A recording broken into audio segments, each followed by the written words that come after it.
How we doing, folks?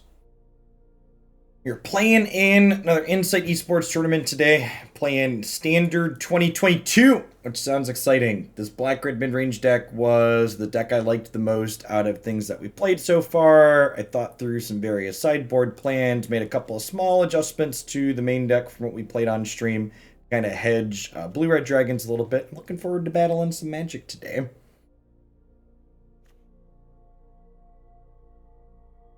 Decks like this tend to get a little bit better in post-board games, where you can adjust for whatever control or aggressive matchup you're playing, so looking forward to battling.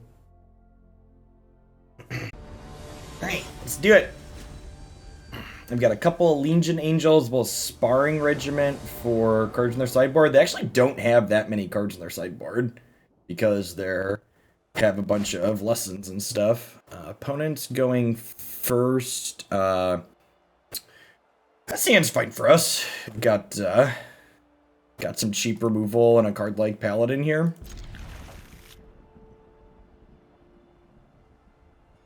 It's a 7-round tournament today, looks like. Opponent mulliganed.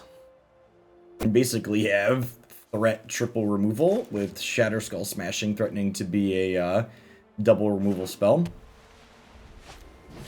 I'll put it 1 to 5 actually. Deal. I think with the second shock drawn here especially, I'm going to go ahead and just kill this right away. I could play the Paladin and like attempt to trade, but they can make a 1/1 token afterwards, and the 1/1 could end up being annoying at some point. It dies, you can move its counters over, sure.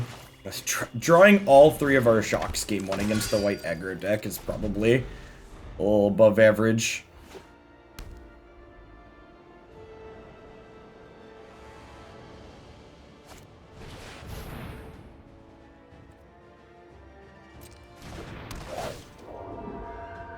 Okay.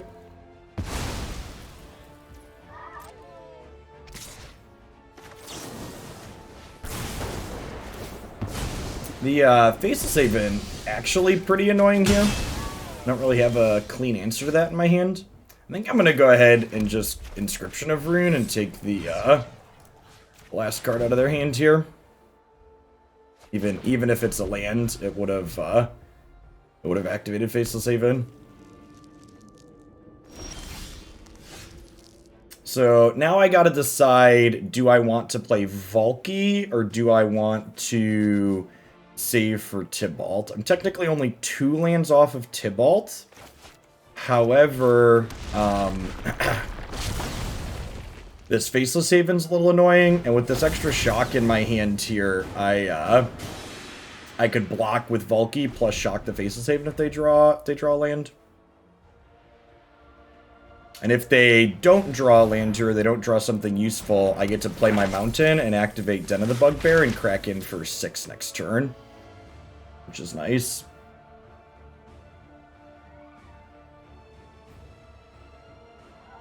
I imagine this is going to be an Inkling summoning. Yep. And yeah, I think we just go ahead and get value off the check for traps here. Do I want to just get value off the check for traps? Yeah, we'll use the shock for something else at some point.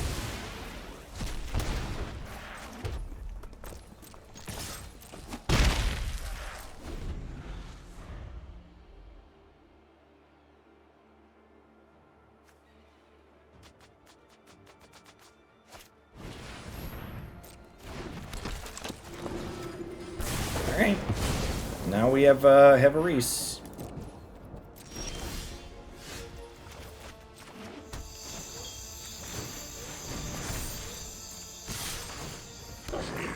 So the Bugbear makes a token tapped and attacking, but then, you know, it can hang back to block after that.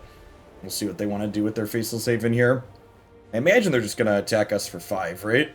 I guess they can leave it on defense and threaten to trade with the Den of the Bugbear, but that seems fine for us too.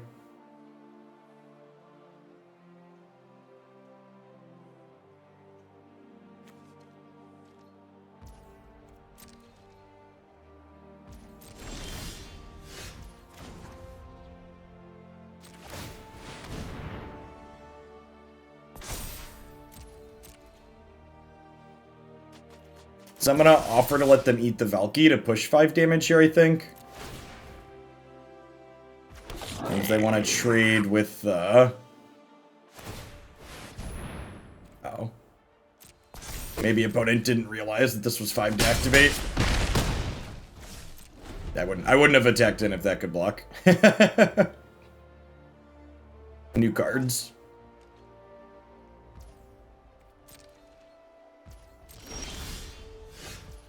Alright, I'm gonna get to check for traps here, just to make sure they don't have anything silly, but they should be dead on this attack.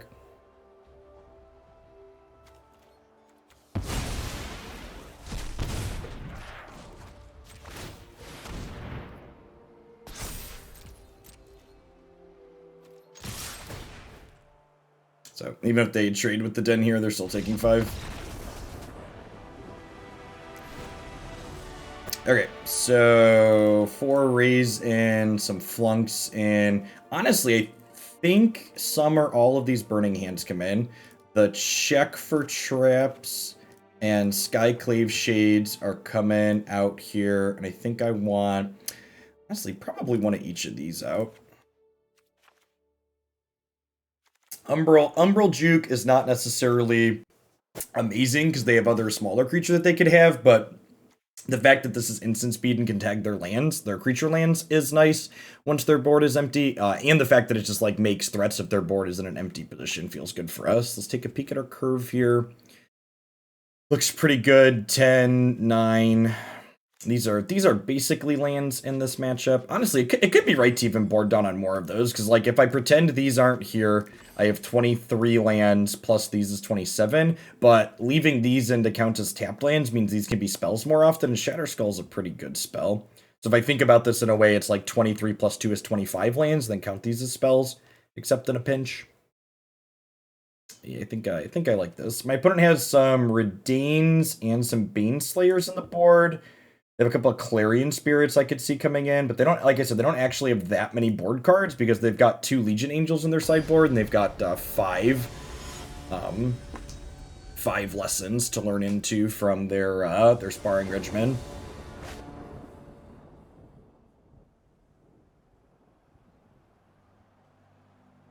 I think this one's got to be a mulligan with no red in hand. And this isn't amazing, but it's fine. The question is, do I want to bottom the Spider Queen or the Shatterskull Smashing? I think it's Spider Queen.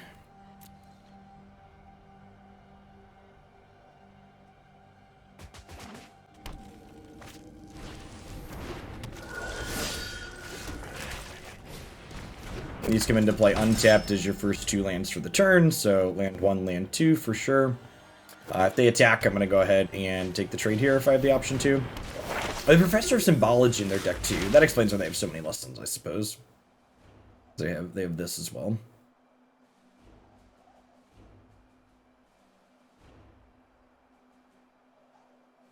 Bar sub-notification up slightly here, so it's not under the... Actually, I guess I could just leave it where it's at and put it over the round status. Let's do that. The round status gets blocked out for a minute, that's fine. Yeah, I guess I'm snapping this block off here.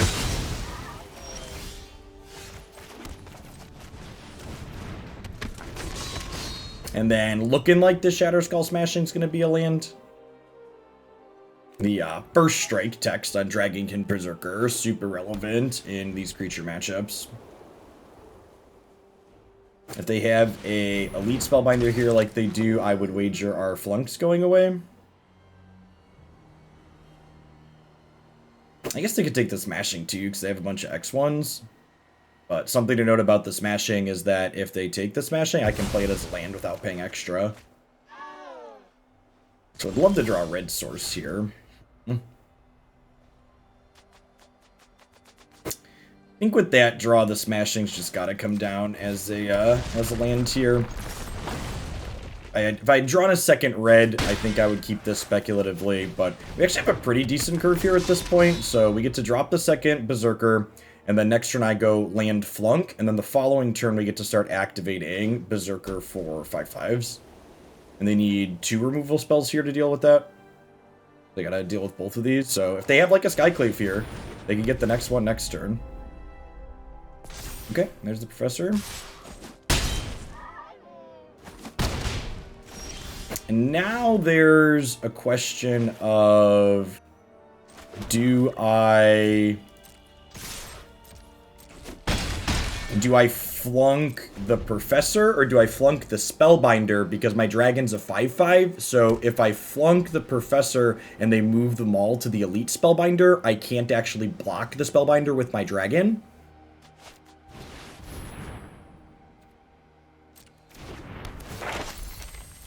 Let's wait and see what they do with the Regimen here. Puts a counter on something and untaps it, so we'll probably just kill.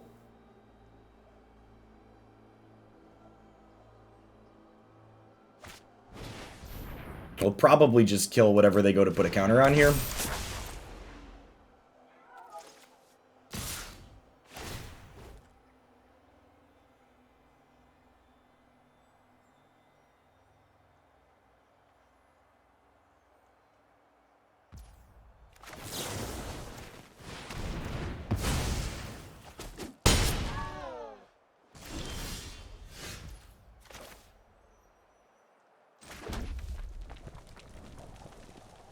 And then I think I need to just preserve my life total at all costs here, so I'm only going to attack with one of these.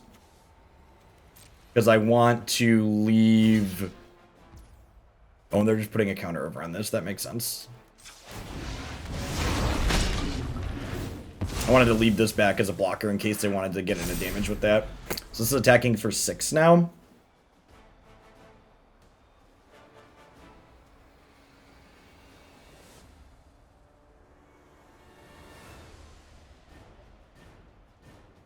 This is going to get to untap itself next turn. We really need to find another removal spell here. One of the tricky parts is the Symbology Professor is going to be big enough that...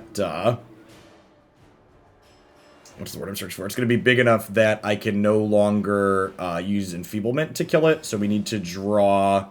gosh, do we have any removal spells that kill it at this point then? I don't have Soul Shatter in my deck at the moment. This can't attack or block until they're next. I actually wasn't going to block with this, because this isn't lethal. So deal. Because the dragon makes these boast costs cheaper, which is nice. That is technically a removal spell for the Professor here. If we can draw an untapped land that doesn't hurt us next turn. So I'm going to attack with both of these. They get to eat one of them, obviously, but I get to trade it in for a dragon.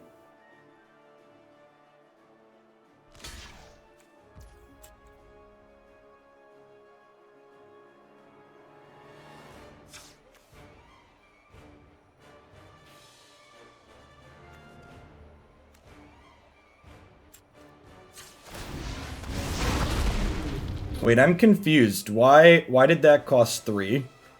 What am I missing? Is there a bug? This is saying it costs 1. Oh, boast abilities you activate cost 1 less for every dragon. Oh, they make each other cheaper. Oh, that's incredible. And because I didn't realize they're making each other cheaper, the auto tapper got me. Okay, sick. Well, that means I have 1 less dragon next turn, which is sad, but... It also means they can't attack with this, right? Because this is only going to be a 9. And I can triple block this.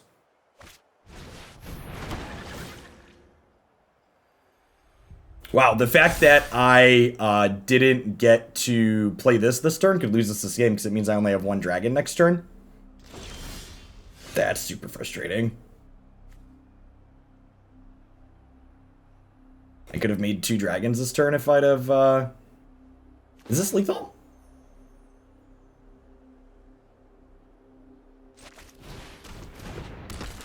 So I play this, and then they go block, block, and then they take 5. No, it's not quite lethal.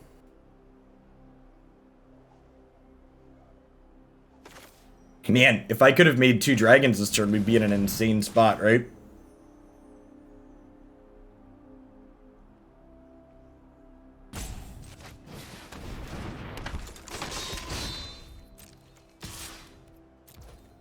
think I go ahead and just cash this in for another 5/5.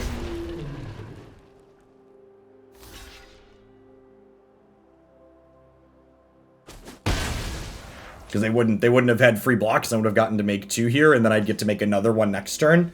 So yeah, the fact that the auto tapper got me here could easily lose this game.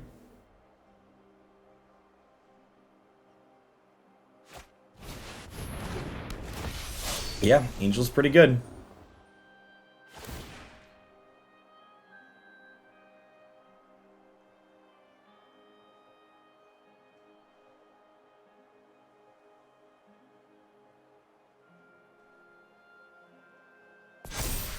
I didn't realize what my card did. And it meant I didn't check the auto tapper because I didn't think it mattered.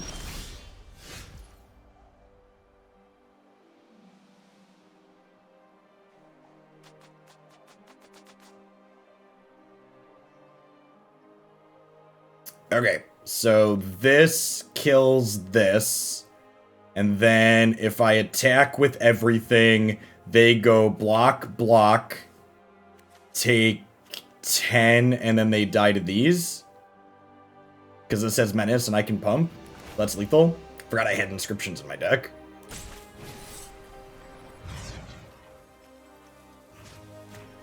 So we kill that.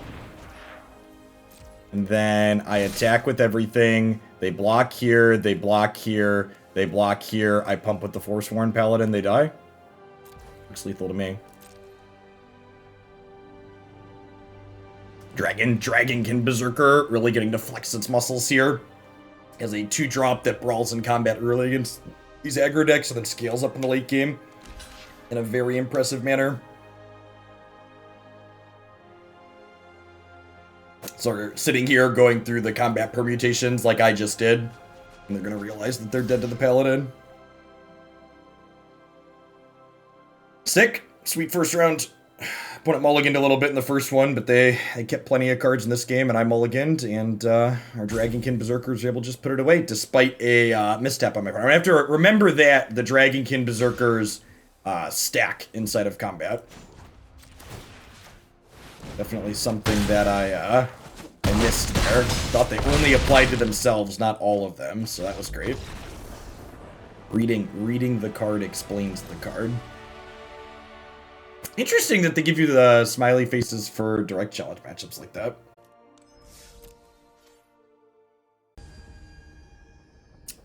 Can we win a die roll? Nailed it. Easy mulligan here. No curve, no black mana. And this hand has a lot of what we're looking for, so we're definitely going to keep. I'm going to bottom the Dragonkin Berserker.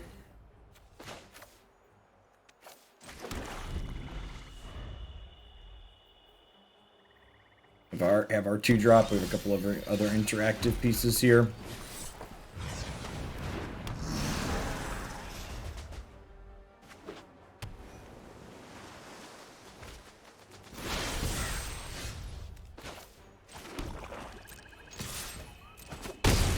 Just gonna go ahead and mind rot them here. Choose our mana for the turn.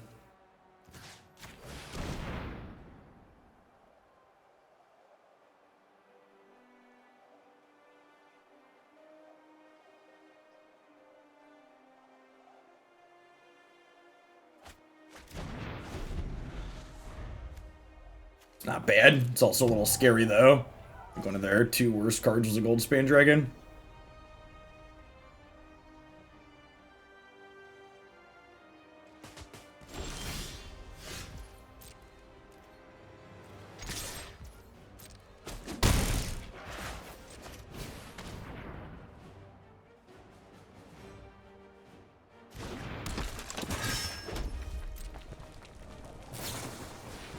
Okay.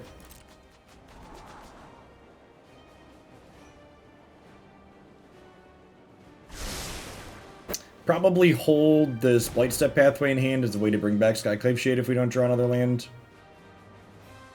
Frostbite here, it looks like. It's one of the reasons why Paladin comes out. The upside it has when it lives is minimal, and it just eats it. Oh. Yeah, sure. Deal a Reno.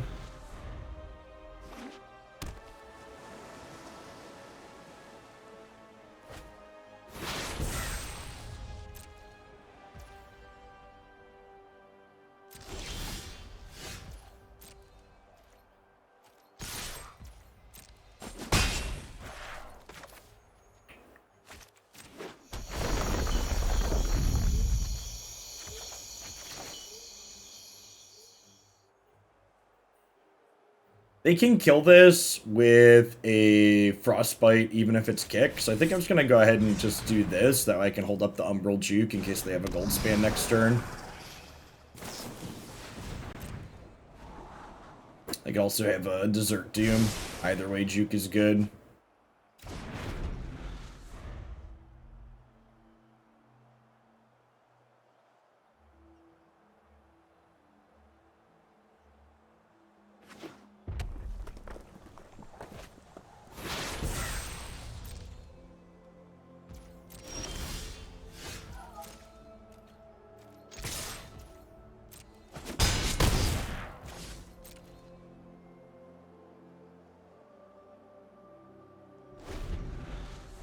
Just content to hang out and do my thing. Slowly chipping away at them. Would be a little bit more excited if I put the Bugbear Den into play, but with it being my last land for the Skyclave Shade, I think there's value in hanging on to it.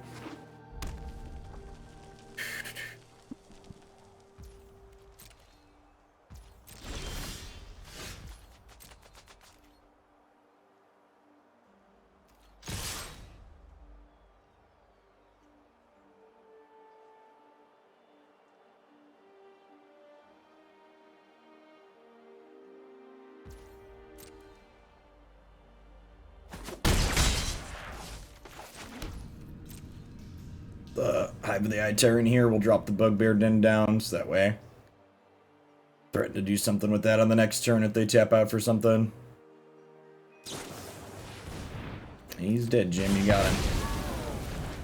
Now, if they have a 7th land, they can Gold Span plus Counterspell in the same turn, which is a little scary. But I guess if they Gold Span plus Counterspell, oh, they'll have treasure mana still.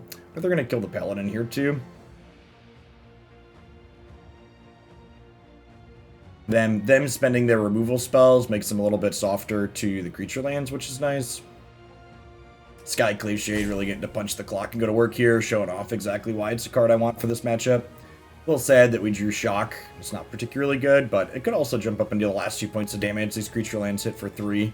So the 2 ball could end up being relevant for sure.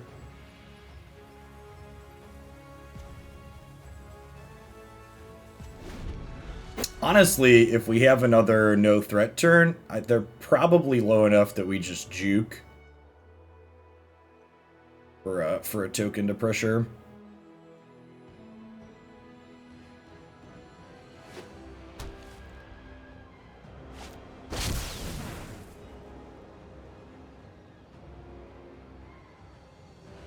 Yeah, and that's really good, right? You know, not really a whole lot we can do about that. Makes our juke bad, means we can't edict them off a creature, it means we can't make a 2/1 that's relevant. Like I said, if there's a card that is worth banning out of this format, it's definitely this one. It is such an incredible... And they're just gonna, like, have a second one here. And they'll just, like, take a bunch of turns and make a bunch of 1/1s and we just can't win. Okay, yeah, sweet. Good shit. They have, again, they have 3 copies of this card for reference. They had 2 of them in their top 21. You know, that's how Magic works sometimes. We didn't have any of our discard spells.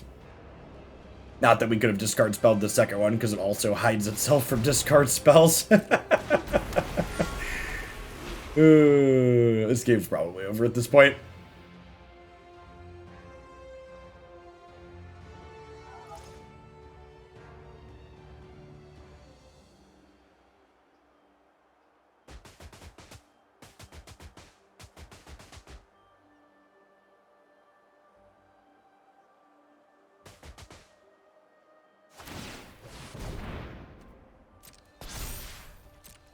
Aggressive. And I guess they have a bunch of blockers, right? So like they can afford to be aggressive.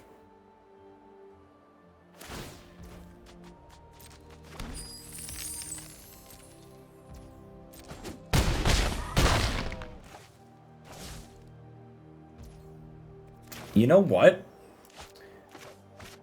I think I was supposed to do these things in response to this. Because now they can saw it coming. I guess if they have a burn spell for the Paladin, it just doesn't matter. But I could have played around saw it coming here.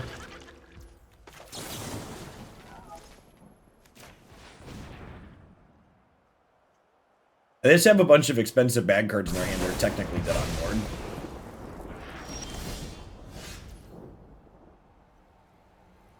So if I attack with both of these, they can't block both of them, and then I double pump the one that they don't block.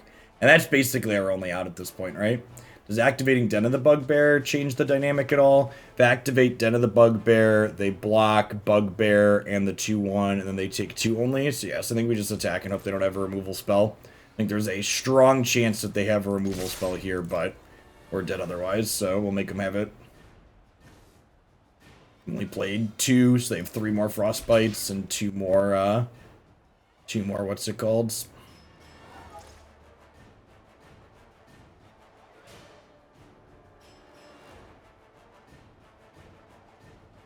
My opponent definitely should not have attacked with their extra 1/1.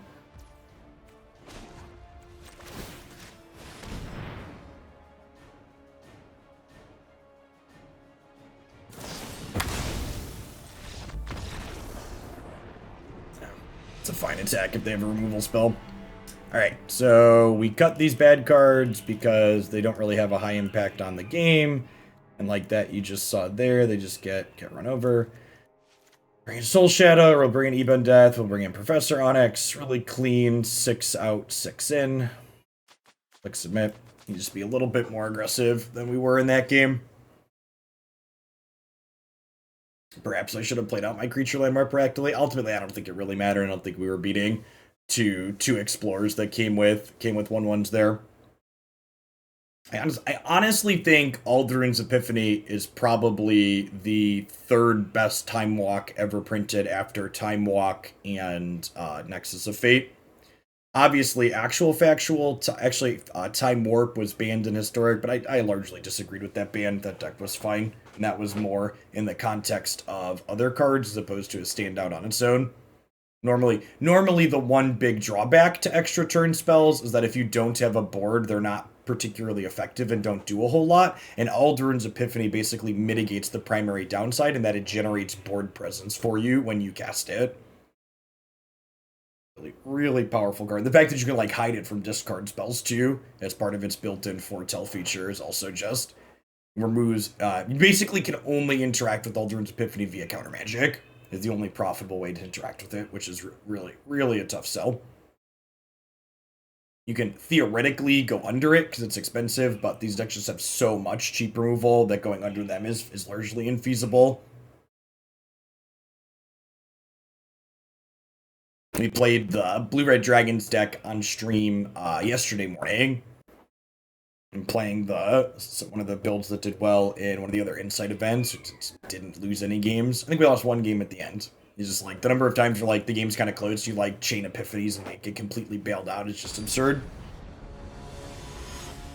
Goldspan Dragon into 2 epiphanies is what, 4, then 6, then 8? Just kills people from basically full. Yeah, I mean, we'll keep.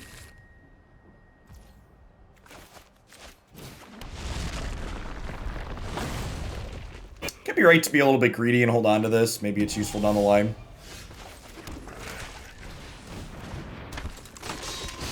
Yep, and they have their Frostbite on 1. Again, just one of the reasons why it's so difficult to get under them. They basically get to play Lightning Bolt for creatures.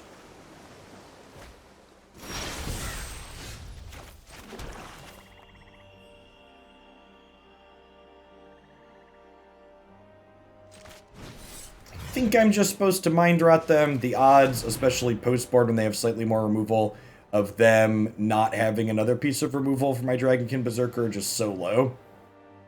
I think I just take the 2 for 1 here as opposed to putting my threat back into play and crossing my fingers. Yeah, they actually discarded 2 different cards that would have killed my Berserker, so definitely right to just take the mind rot there, I think. This is, we talked about this card in Phoenix too, right? Just like, honestly, probably the best card out of Strixhaven, right? Just so super powerful. Okay, so I think I take the stroke here so I can stick Lolth next turn, assuming this isn't a Saw It coming.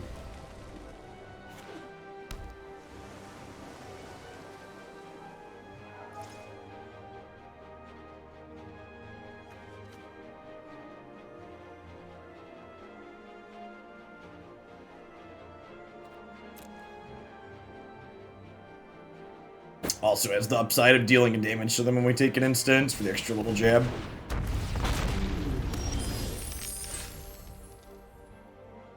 Huh.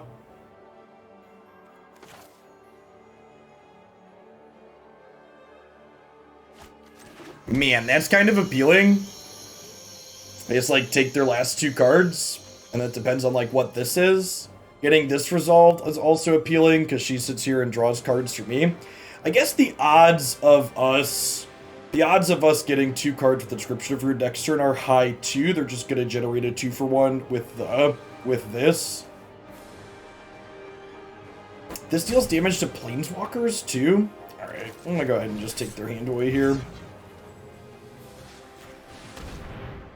They could just play this and trade for my thing, basically.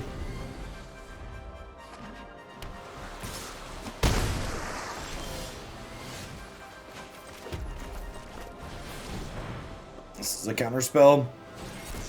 We're at top decks here, which their deck top decks really well, so definitely a scary place to be. Okay.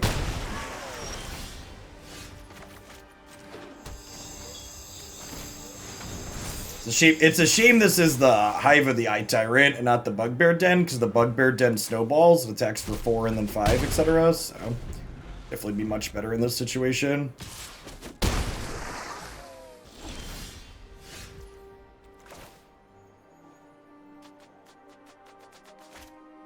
I am going to hold on to this extra land here, because it brings back a Skyclave Shade down the line.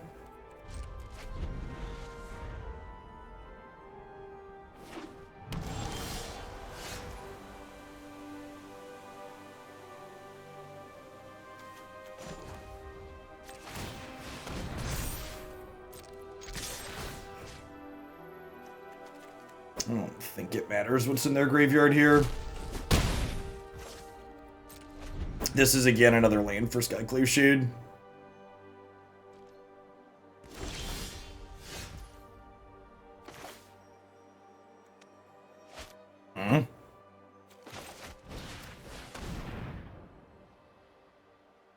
Could be right to hold on to this too. Their best draws in this position, obviously their big payoffs, things like Magma Opus, Desert Doom. They drew their one of Magma Opus. Definitely feels Magic the Gathering, man.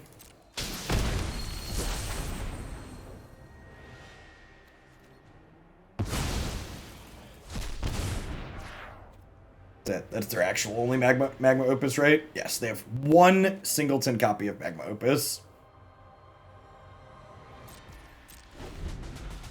It's part where they draw Goldspan and then kill us.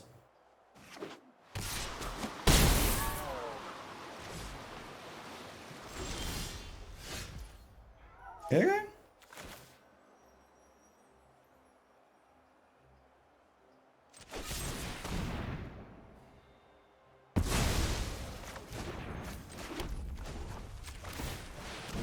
Maybe they'll brick for this card plus more cards.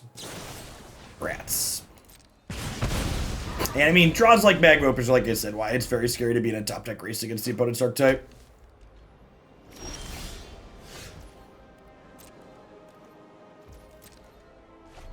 I mean, not dead yet.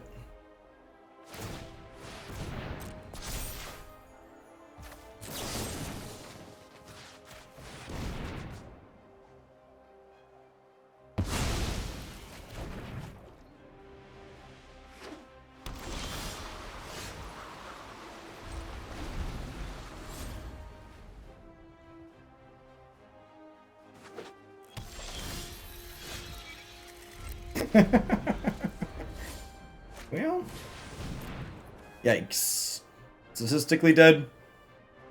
I get 3 looks at a Goldspan here. There are 26 cards into their deck with that one. Alder's Epiphany. Yep, that'll be big. So, not a particularly... I guess that game was kind of close. The first game...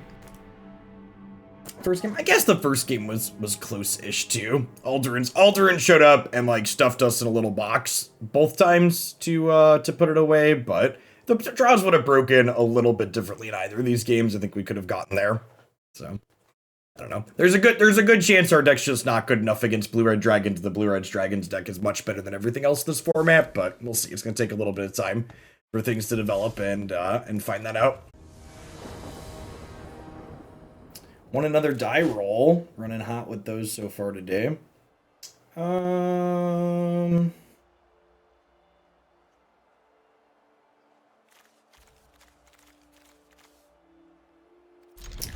Yeah, let's keep this.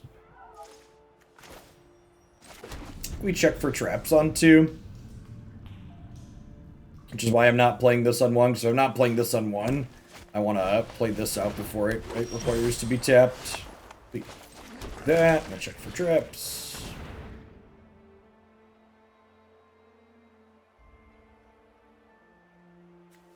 This is a fighty spell as well. If I don't take the Werewolf Pack Leader, they're going to be able to Sentinel... I think I take the Werewolf Pack Leader. Otherwise, they get to go thing this turn.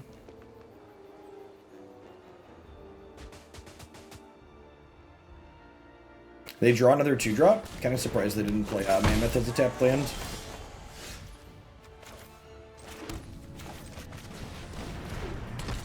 Now, the one downside to my sequencing here is now they can use this to fight. A little sad.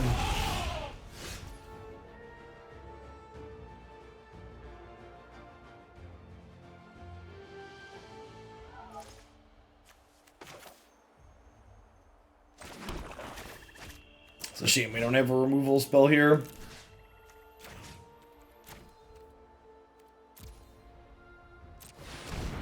Just gonna go ahead and kill this Sentinel. They'll get to kill the Dragonkin before it gets to go to work here, but takes their turn at least. Means they can't deploy like a Chariot or a Tumblestrom this turn.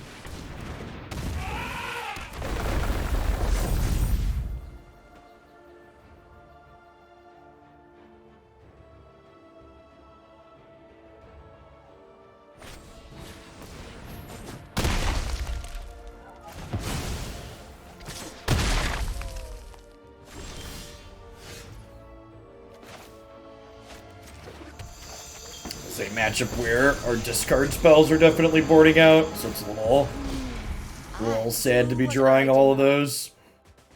I'm gonna bring in a bunch of removal like Flunks in our deal 6 to target thing.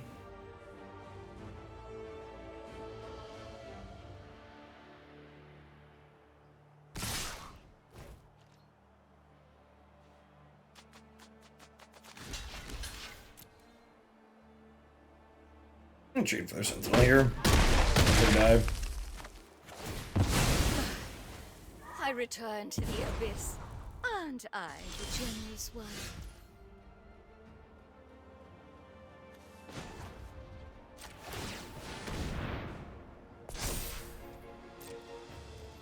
Attack with this and make a friend. I think I'm gonna leave this back as a blocker.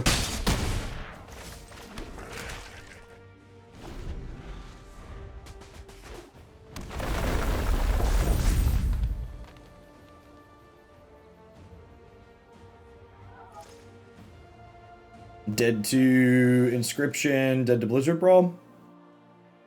Because of the layer of the Hydra.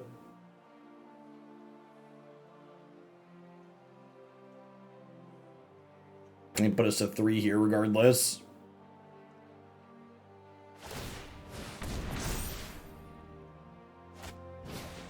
Hey, look at that. I found the lethal line.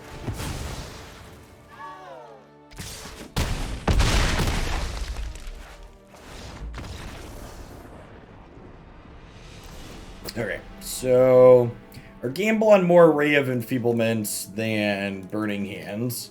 Looks like it was not a good choice for this tournament overall. But we do still have some removal we can bring in here. We'll cut the check for traps and the Skyclave Shades because those don't block. We'll bring in Flunks and Burning Hands. You know, honestly, I wonder if I'm supposed to bring in some of these Dracoliths. They do block kind of okay. From a Pelakka and an Umbral Juke and bring these in. They come into play tapped, but they're recursive as we kill their things as the game goes long. So they don't block the turn they come back, but they get to block the following turn. Unfortunately, this doesn't kill anything meaningful in their deck at -4, -1. Whatever I'm supposed to just bring some copies in is just a combat trick.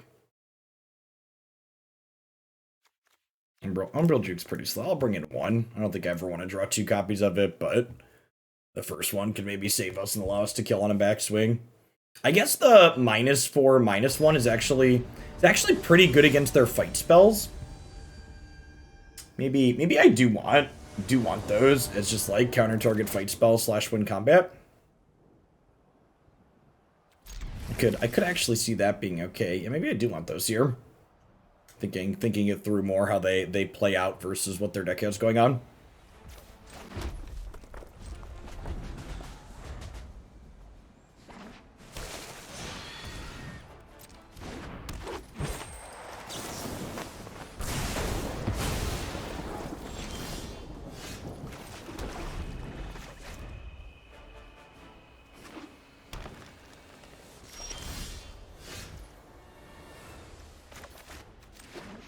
Yeah, honestly, I think we just, like, take our 2 for 1 here. Your resources. Expend them, please.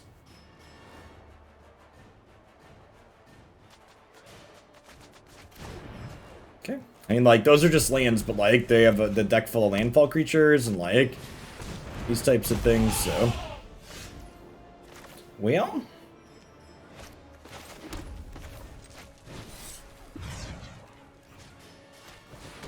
Venom. Honestly, this card could be a 4 of in this deck. It's so good when it's good. Mind Rot is a relatively playable effect.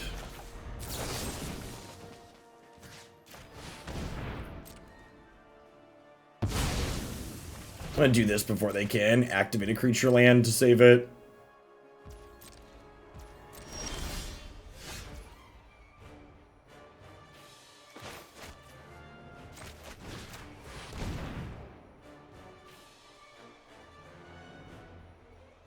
They could have, like, triple green cards in their hand here.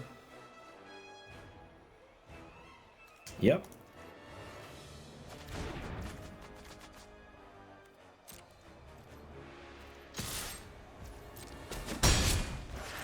They could have had, like, another Tumblestrum or a Cadillac.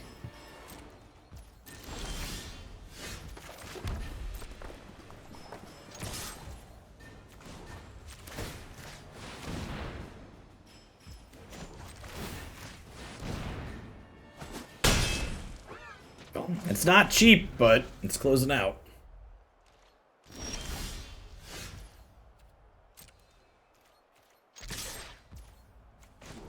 And then Dragonkin Berserker should put the game away if it gets to attack once.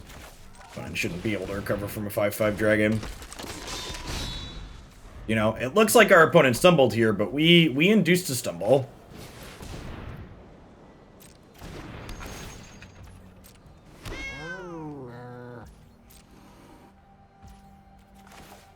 So I just kill one of these cat tokens, then we get to attack with Immunity next turn. This takes 4 to crew.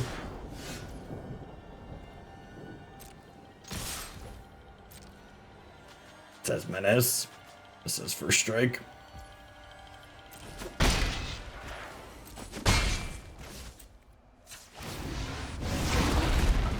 One of your largest dragons, please.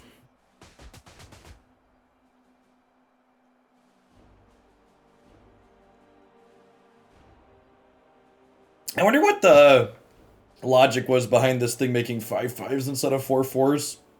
I guess it costs 5 mana initially, and they wanted you to get a 5/5 for 5 mana.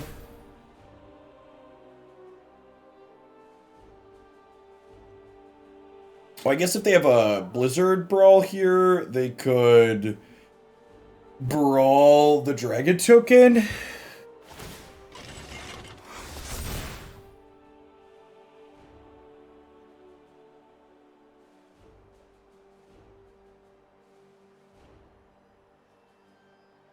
They do have 3 snowlands.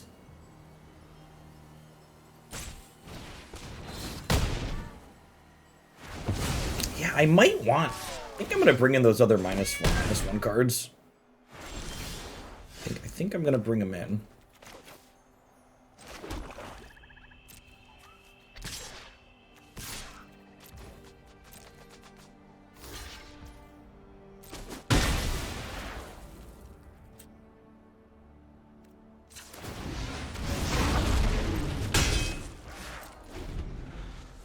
I'm going to hang on to this in case they have another... In case they have another removal spell they want to try and use.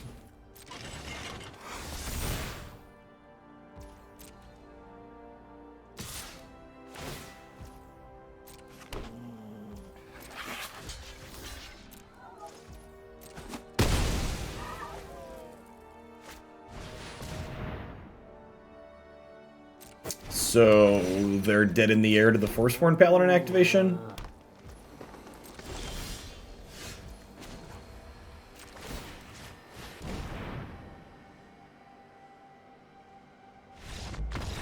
Good stuff. Yeah, I think I want some more of these rays. What do I want to get rid of? Was Valki too slow on the draw? These jukes are probably super slow on the draw, huh?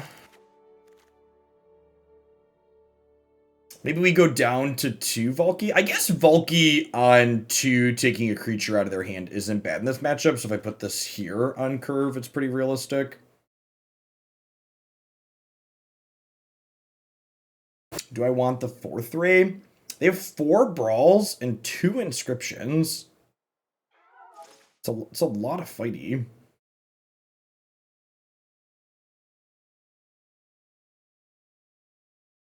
I feel like I do. I feel like especially that game, like if we can get a Dragonkin Berserker and it can survive, like definitely a route to taking over the game. To view it less as a removal spell and more of a counter spell / combat trick.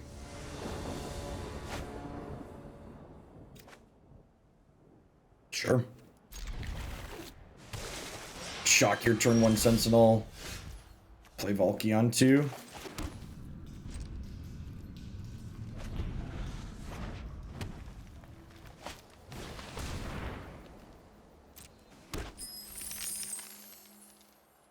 That's interesting. Think I do the one where we both lose life? Yeah, the Annihilation Tomb? Sure.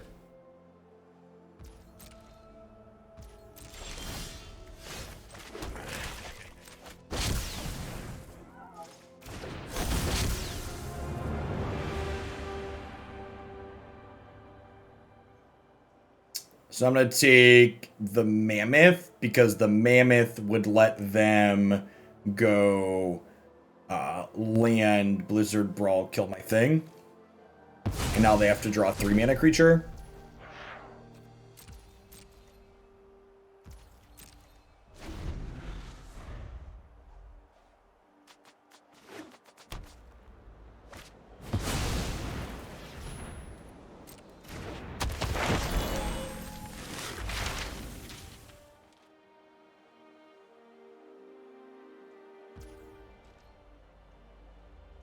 Creature from among them, put in your hand, put the rest of the bottom in the order. Yeah. Good. That was not my kill target. It was not the kill target green thing that I wanted to draw. So what am I supposed to do here?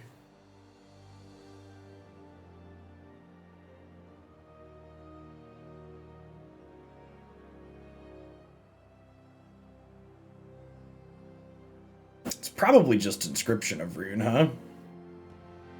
Just take 2 cards out of their hand.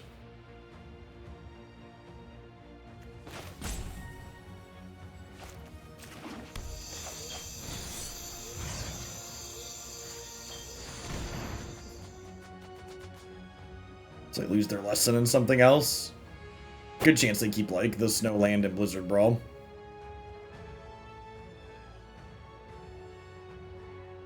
And we have Dracolith plus, like, a Ray of Enfeeblement to potentially keep it alive. They discarded both lands. That's, bold choice. Suppose if they brick on the land here, the Kazandu Mammoth can be a mana for them.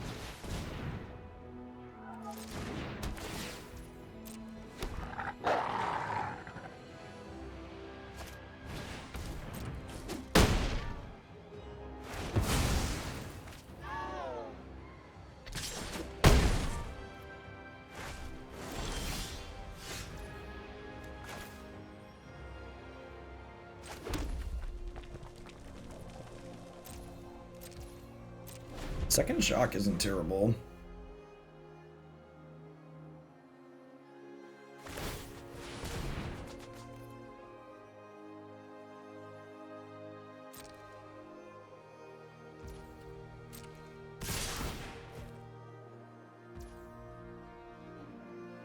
So I think because they're putting this on the Wolf, I just let it happen. We take 8, go to 6, end step the Dracolith. And then start our turn.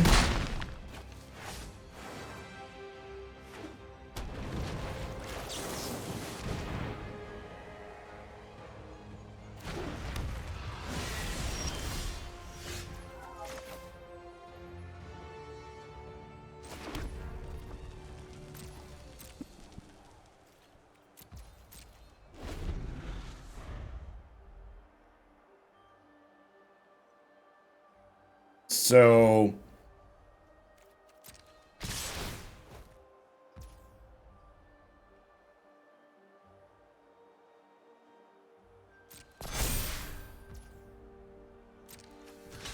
the play here is block like this.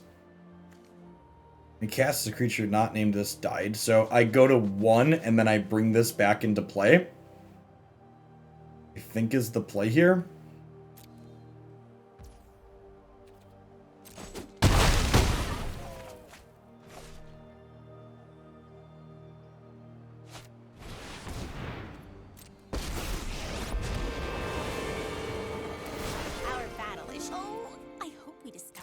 Do we die to that? What's the second one?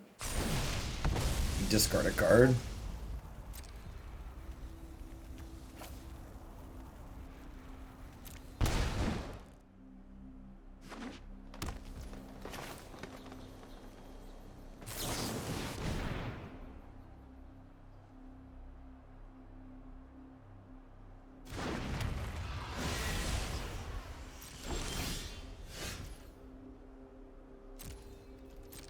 So gotta kill Ellie.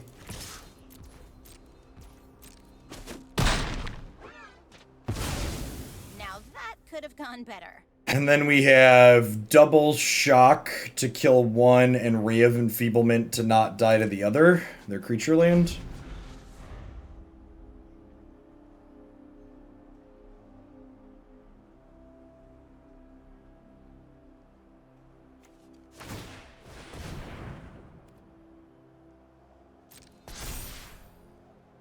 Oh, and they only activated it for 1 here, so we get to kill it.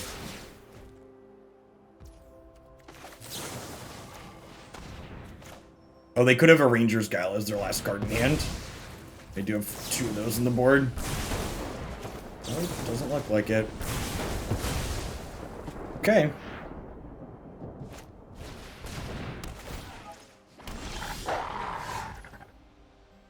So you're saying there's a chance.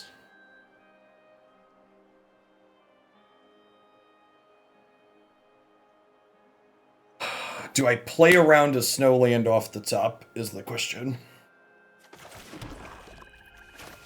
So we're definitely doing this.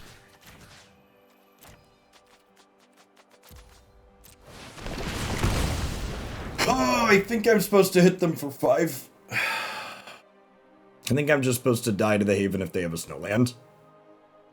I think I need to close this game out.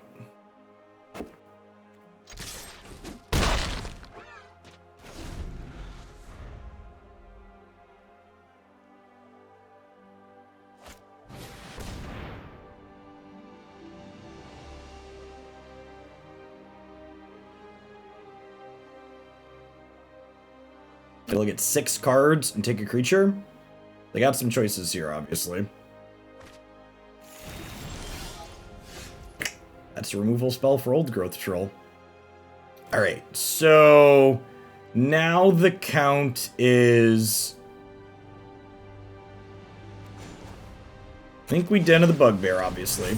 And the question is it worth attacking with this turn? I think so. It kills them next turn, right? We just, like, hope to fade for one more turn here. This is 9 down to 6. If I only put them down to 11, I give them 2 more turns, and the Troll enchants a forest and then comes back as another Trampler, so I think we just have to hope we're not dead again.